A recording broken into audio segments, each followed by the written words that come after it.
ఒక మామూలు చిన్న పల్లెటూరులో పుట్టాను.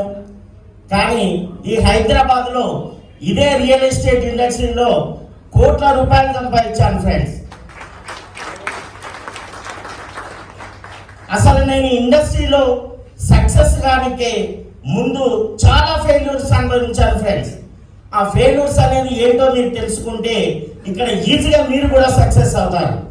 ఆ ఫెయిల్యూర్స్ ఏంటంటే, ఫస్ట్ నేను చిన్నప్పటి నుంచి నా జీవితం హ్యాపీగానే సాగిపోయింది. కరెక్ట్ 10th క్లాస్కి వచ్చేసరికి న్యూరోపతి జెయింట్స్ అని ఒక కీళ్ళకు సంబంధించిన వ్యాధి వచ్చింది. ఆ వ్యాధి ద్వారా నాకు నా 2 మొగాళ్ళు అరిగాయి, కాలివేళ్ళు కీళ్ళు అరిగాయి, నా చేతి వేళ్ళు అన్ని, నా మోచేతులు అన్ని కూడా డ్యామేజ్ అయ్యాయి. మా వాళ్ళు తీసుకొచ్చి నిమ్స్లో వేశారు. నన్ను నిమ్స్లో వేస్తే ఒక 12 days నన్ను మొత్తం అబ్జర్వ్ చేసిన తర్వాత డాక్టర్ తీసుకెళ్ళమని చెప్పాడు ఇంటికి. మా వాళ్ళు ఇంటికి తీసుకొచ్చారు, నన్ను స్పెషల్గా ట్రీట్ చేస్తున్నారు. స్పెషల్ ట్రీట్ అంటే తెలుసు కదా, అప్పటి వరకు నార్మల్గా చూసిన నన్ను ఏమన్నా తింటావా నాన్న, ఏడికన్నా వెళ్తావా, ఏమన్నా కొత్త బట్టలు తీసుకుంటావా అని అడగడం స్టార్ట్ చేశారు. అలా అడగడం స్టార్ట్ చేస్తే నేను అసలు ఏమైంది, నన్ను ఎందుకు ఇట్లా అడుగుతున్నారు అంటే, మా వాళ్ళు అప్పుడు ఏడ్చి మా మమ్మీ ఏం చెప్పిందంటే, 3 నెలలలో నువ్వు చనిపోతున్నావు అని చెప్పారు. నేను 3 నెలల్లో చనిపోతాను ఎవరు చెప్పారు, నేను ఎందుకు చచ్చిపోతాను నేను అడిగాను. ఇట్లా నీకు ట్రీట్మెంట్ చేసిన డాక్టరే చెప్పిండు అని చెప్పాను. అసలు ఎందుకు చచ్చిపోతుందా అని అడిగాను. అంటే లేదు ఆయన ఏం చెప్పలేదు, నువ్వు చచ్చిపోతున్నావు అంతే అన్నాడు. వెంటనే నేను ఆ డాక్టర్ని వెళ్ళి కలవాలి, మళ్ళీ హాస్పిటల్కి వెళ్దాం పదా అని నిమ్స్ హాస్పిటల్కి వచ్చినాం. వచ్చిన తర్వాత హాస్పిటల్లో డాక్టర్ని కలిసా. ఎందుకమ్మా టైం వేస్ట్ చేస్తున్నారు, అబ్బాయిని ఎందుకు చెప్తున్నారు అని అడిగారు. అడిగితే అసలు నేను చస్తేనే ఎందుకు చెప్పినావు సార్ నువ్వు, నేను చావడానికి కారణం ఏందని అడిగాను. అడిగితే లేదమ్మా, ఇప్పుడు నాకు అప్పుడు వయసు 19 years, కేవలం 30 kgs మాత్రమే ఉన్నా. నీకు వచ్చిన ఈ మేనరికం వల్ల వచ్చింది అన్నట్టు ఈ వ్యాధి నాకు. మా మమ్మీని డాడీని దగ్గర బ్లడ్ రిలేషన్ అన్నట్టు. అయితే నీ బాడీ మెడిసిన్ వేసుకోనికే రిసీవ్ చేసుకుంటలేదు, అందుకని నువ్వు చచ్చిపోతావని చెప్పిండు. మరి నేను చచ్చిపోతాన్న విషయం నాకు చెప్పకుండా ఎవరెవరితోనో ఎందుకు చెప్పినావు, సరే నా బాడీ ఎందుకు రిసీవ్ చేసుకుంటలేదు అని అడిగా. అడిగితే నువ్వు బరువు పెరగని కారణంగా నీ బాడీ రిసీవ్ చేసుకుంటలేదు అని చెప్పారు. అసలు బరువు పెరగాలంటే ఏం చేయాలి, ఎక్సర్సైజ్ చేయాలి. మరి అది చేయమని చెప్పొచ్చు కదా, చచ్చిపోతాను 3 నెలలు ఎందుకు చెప్పినావంటే, నువ్వు ఎప్పుడైతే ఎక్సర్సైజ్ చేస్తావో అదే నీకు పెద్ద శాపం, నీ ఎముకలన్నిటివి విరుగుతే అతకవని చెప్పేసిండు. సరే ఎలాగో 3 నెలలు చచ్చిపోతాను కదా, నేను ఖచ్చితంగా ఎక్సర్సైజ్ చేస్తే కానీ అప్పటికప్పుడు అదే డాక్టర్తో 3 months టైంకే కేవలం టాబ్లెట్స్ రాపించుకున్నా ఫ్రెండ్స్. తర్వాత ఇంటికి వచ్చి ఎవ్రీడే 4 గంటలకు లేచి ఎక్సర్సైజ్ స్టార్ట్ చేశాను. ఫస్ట్ డే కష్టం అనిపించింది, సెకండ్ డే కష్టం అనిపించింది. ఇలా నేను ఎక్సర్సైజ్ చేస్తుంటే ఈ చెయ్యి 2 సార్లు విరిగింది ఫ్రెండ్స్, నా కాళ్ళు కూడా విరిగాయి ఫ్రెండ్స్. అయినా నేను ఎక్కడ కూడా వెనుకడుగు వేయకుండా 6 months లో 65 kg బరువు పెరిగిన ఫ్రెండ్స్ ఎక్సర్సైజ్ చేసి.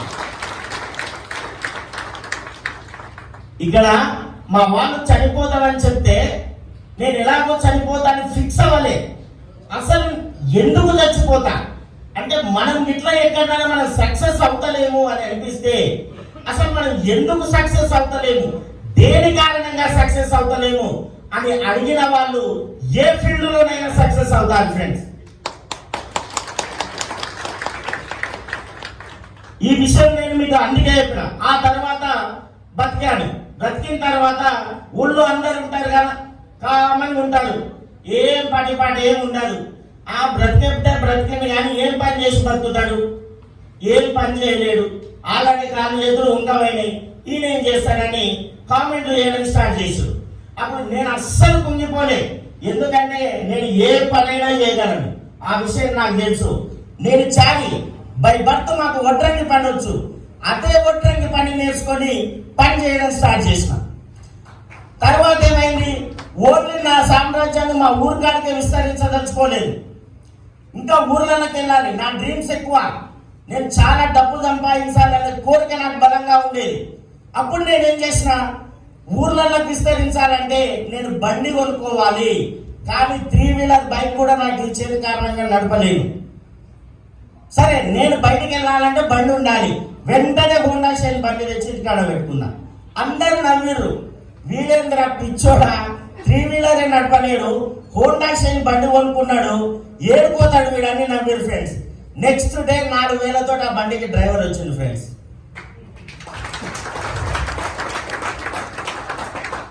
ఆ బండికి డ్రైవర్ను పెట్టుకొని మా జిల్లా స్థాయిలో ఒడ్రంగి పనిలో ది బెస్ట్ అవార్డు కూడా తీసుకున్నా ఫ్రెండ్స్ నేను.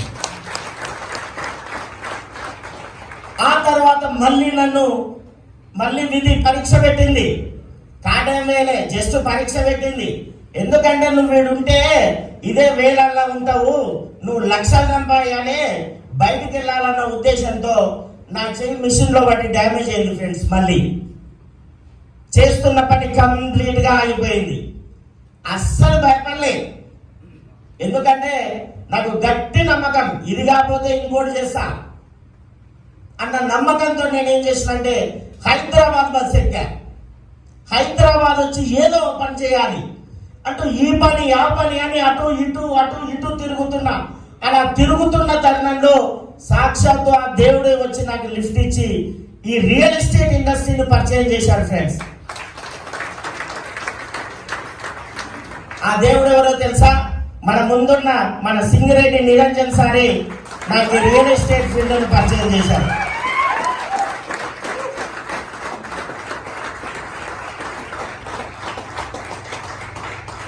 ఇక నేను ఆగలే, అస్సలు ప్లాట్లు అమ్మాలి. మీలాగే ఒక మీటింగ్ వచ్చి అటెండ్ అయితే పక్కోడు అంటాడు, వీళ్ళ కోసం వీళ్ళు ఏమన్నా చెప్తారబ్బా మనకెందుకు అంటారు. అసలు పక్కోని మాట మీరు విన్నారనుకో మీ లైఫ్ మీరు ఖరాబ్ చేసుకున్నట్టే చూడండి. ఎందుకంటే మీ లైఫ్ మీద మీరు ఉండాలి డెసిషన్. వాడిది ఎవరిదో ఏంటి? నేను కస్టమర్లో కూడా సైట్కి తీసుకెళ్తే ఇట్లా షార్ట్నర్ ప్లాట్ చూడడానికి వచ్చినంటే మీరు ఇంటికి వెళ్ళడానికి సార్ కార్ ఎక్కి అనేది. అదేంటి అంటే మీరు చూడడానికి వచ్చి ఎవరికో ఫోన్ చేస్తే వాడు 4 గోడల మధ్యలో ఉంటాడు, వాడికి 4 గోడలు తప్ప ఈ సాధారణ డెవలప్మెంట్లు కనిపిస్తాయని అడిగేది నేను. అందుకని ఏంటంటే మీరు మీ సొంత నిర్ణయంతో ఇక్కడ వచ్చిన వాళ్ళంతా ఖచ్చితంగా ఈ రియల్ ఎస్టేట్ ఇండస్ట్రీలో ఇదే రోజు నెక్స్ట్ ఇయర్ వచ్చే వరకు ₹1 కోటి సంపాదిస్తారు ఫ్రెండ్స్.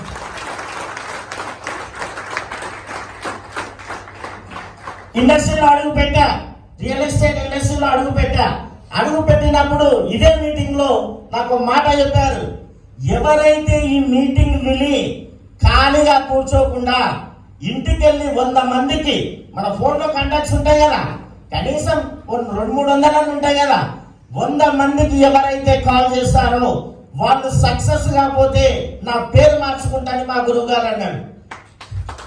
నేను అదే విన్నా. మీటింగ్ అయిపోగానే అందరూ స్నాక్స్ పెడితే స్నాక్స్ తింటారు, నేను మాత్రం కిందికి వెళ్ళి ఒక చోట కూర్చొని కాల్స్ స్టార్ట్ చేశా.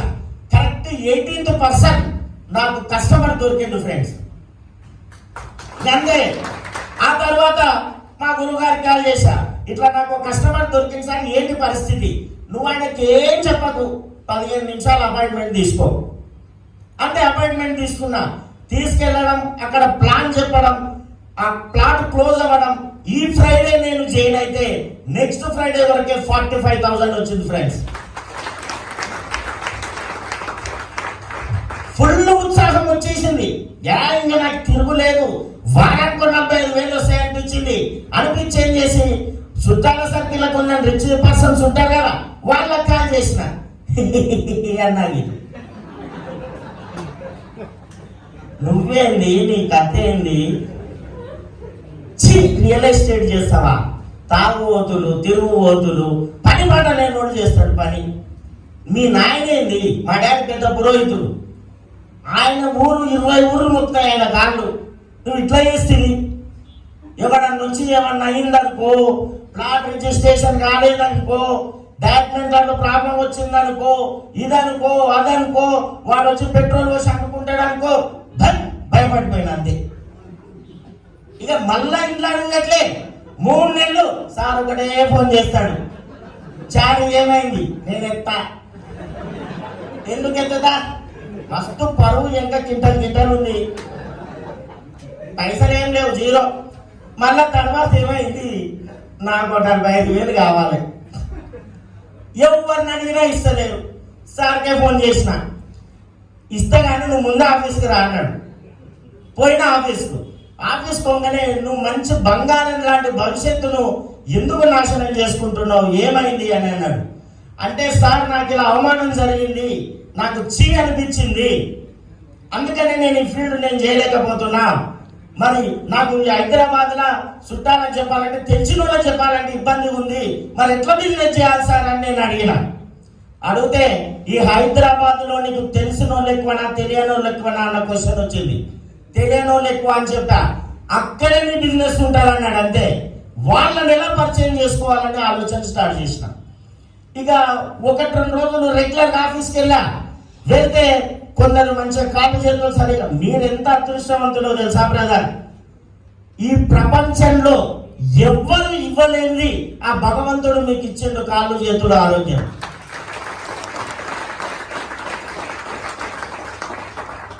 మీరు మీ లైఫ్ లో సక్సెస్ అవ్వాలంటే గోల్స్ ఫిక్స్ చేసుకోండి. గోల్స్ ఫిక్స్ లేకపోతే ఒక సాధారణ మనిషిగా మిగిలిపోతారు ఫ్రెండ్స్. మీ ఇంకా కోట్లాస్తులు ఉండొచ్చు, మీ తండ్రి గారు ఇచ్చినవి, మీ తాతలు ఇచ్చినవి ఉండొచ్చు.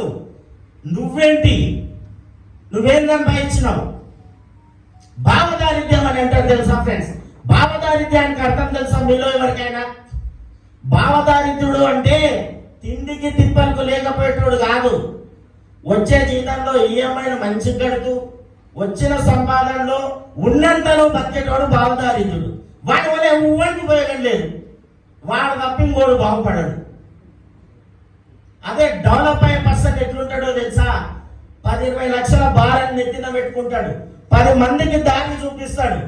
అప్పులు ఉన్నోళ్ళు ఒకప్పుడు చీప్గా చూసేటోళ్ళు, కానీ ఒక మనిషికి అప్పులు ఉన్నాయంటే ఏదో ఒక గొప్ప లక్ష్యం ఉందని అర్థం ఫ్రెండ్స్. అట్లాగే నేను డ్రీమ్ పెట్టుకున్నా, ₹1,00,00,000 పెట్టి ఇల్లు కట్టాలి హైదరాబాద్ లా. మా చుట్టాలందరూ ఎక్కడ తెలుసా? పొలాలమ్మి ఇల్లు కొన్నారు, లేకపోతే అత్తగారిని గిఫ్ట్ ఇస్తే ఇల్లు కొన్నారు. కానీ సొంతంగా రూపాయి సంపాదించి ఎవడు ఉంది. కానీ నేను ₹1,00,00,000 పెట్టి హైదరాబాద్ లో ఇల్లు కట్టిన ఫ్రెండ్స్. అందుకని మీరు గోల్స్ ఫిక్స్ చేసుకోండి. ఇక నేను ఫిక్స్ అయినా రియల్ ఎస్టేట్ చేయాలి. తెలియని వాళ్ళ దగ్గర బిజినెస్ ఉంది, ఆ బిజినెస్ నేను ఎట్లా పట్టాలి?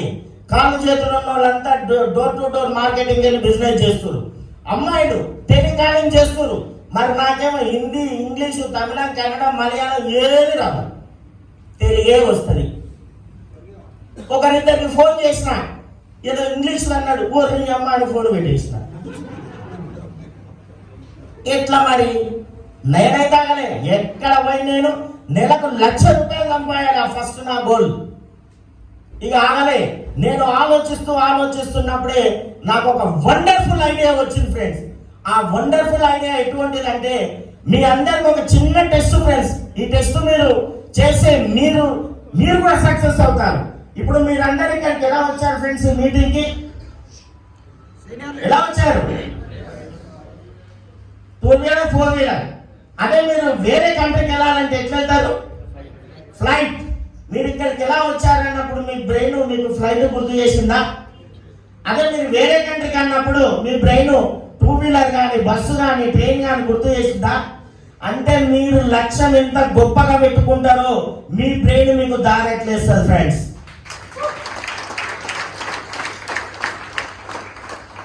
లక్ష్యం పెట్టుకోండి అబ్బా, లక్ష్యం పెట్టుకోండి. 5-6 కోట్లు సంపాదించినోడు కూడా ఇన్నోవా క్రిస్టా ఈఎంఐలో ఉంటాడు. ఫుల్ పేమెంట్ తో నేను ఇన్నోవా క్రిస్టా 30 లక్షలు పెట్టి కొట్టాలని లక్ష్యం పెట్టుకొని 30 ప్లాట్లు అమ్ముతూ వస్తుంది ఫ్రెండ్స్. అది కూడా పెద్ద ఇబ్బందా చెప్పండి? పెద్ద ఇబ్బంది అయితే ఏం కాదు కదా. అలా లక్ష్యం పెట్టుకోండి. ఎన్ని రోజులు ఈ ఈఎంఐలు, ఎన్ని రోజులు మా నాయన ఆస్తి వస్తుంది, ఎన్ని రోజులు మా తాత ఆస్తి వస్తుంది, నువ్వెప్పుడు ఇస్తావు నీ పిల్లలకు, నీ మనవళ్ళకి ఆస్తి? అది కేవలం నీకు చదువు ఉన్నా లేకపోయినా, తెలివి ఉన్నా లేకపోయినా ఈ రియల్ ఎస్టేట్ ఇండస్ట్రీలో మాత్రమే ఉంది ఫ్రెండ్స్. అది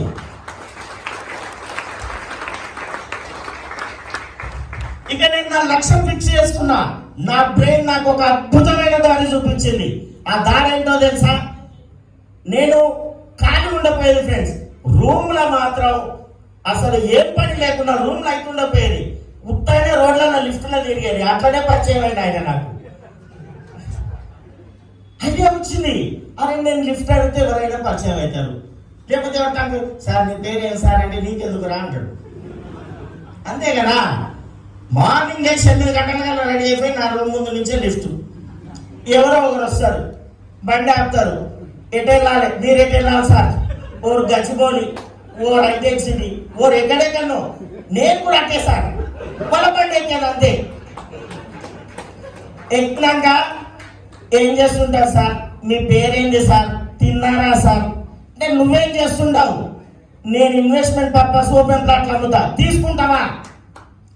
తీసుకుంటా అన్నాడనుకో, ఆయన ఎంత దూరం పోయినా కూడా ఆయనతో పాటు వెళ్ళి డీటెయిల్స్ అన్ని చెప్పి నెంబర్ తీసుకునేది.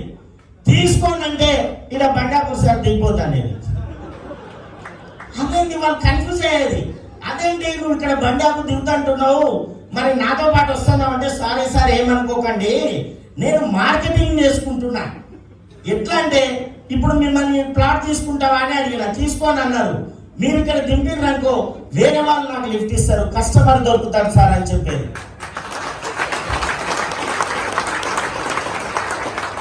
అలా ఫ్రెండ్స్, నేను 6 months మీరందరు కష్టాలు వస్తే, అంటే ఎవరిని తప్పు పట్టట్లేదు ఫ్రెండ్స్, ఎవరికైనా కష్టాలు వస్తే స్వామివారి మాలలు వేస్తారు.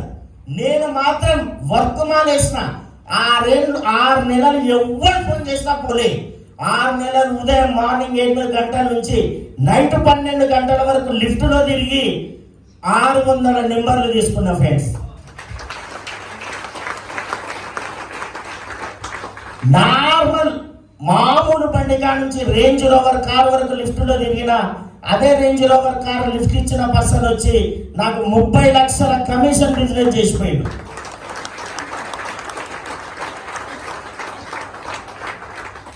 మనకు కావాలి, సంపాదించాలి అన్న కోరిక బలంగా ఉండాలి. నేను ఎందుకు సక్సెస్ గాను అని ఎవరైనా క్వశ్చన్స్ వేసుకున్నారా? వేసుకోండి, మీకు మీరు క్వశ్చన్స్ వేసుకోండి. ఎప్పుడైతే నేను ఎందుకు సక్సెస్ కానని క్వశ్చన్స్ వేసుకోరో వాళ్ళు ఎప్పటికీ సక్సెస్ కాలేదు ఫ్రెండ్స్. ఒక్కసారి ఆలోచించండి. నాకు నడవడం ఆగిపోయింది, వ్యాధి వచ్చి ఈ స్టిక్ సహాయంతో నడిచిన. నేను బైక్ తిరగడం, నేను ఎక్కడికి బైక్ వెళ్ళలేని పరిస్థితులలో బైక్ మీద తిరిగిన. నాకు అట్లాగే రియల్ ఎస్టేట్ లో బిజినెస్ చేయడానికి రాలే, నా సీనియర్స్ చేయి పట్టుకొని బిజినెస్ చేసిన ఫ్రెండ్స్. మీరు కూడా అంతే, మీ సీనియర్ల చేయి పట్టుకోండి. ఎక్కడైనా చూడండి, ఒకవేళ ఎగ్జామ్ లో కాపీ కొడితే నేను డిబార్ చేస్తారు. ఇంకో చిరంజీవిని ఇట్లా ఫాలో అయితే చిరంజీవి డూప్ అవుతావు. కానీ ఇక్కడ నీ సీనియర్ని నువ్వు ఫాలో అయితే కోటీశ్వరుడు అవుతావు బాస్. పక్కన చూడకండి, ఎందుకంటే ఫస్ట్ మనం పెట్టిన మొదటిగా మనకి ఇంపార్టెంట్. ఇవాళ ఈ మీటింగ్ విన్నాం, ఇక్కడ అద్భుతంగా ఉంది, ఇంకో తాను ఉందంటే ఆడ పోయిండ్రు అనుకో వేస్ట్, సక్సెస్ కాదు. ఫర్ ఎగ్జాంపుల్ ఒక జంతువు పేరు చెప్తా ఫ్రెండ్స్, పిల్లి. పిల్లని 7 ఇండ్లు తిప్పుతుంది. ఏ పిల్లి నన్ను పెంచుకుంటారా ఎవరన్నా? కుక్క పిల్ల ఒక ఇంటికి వస్తే పాలు పోస్తావు, అది నీ ఇంటికి రప్ప పక్కింటి కావాలి కాస్తుందా?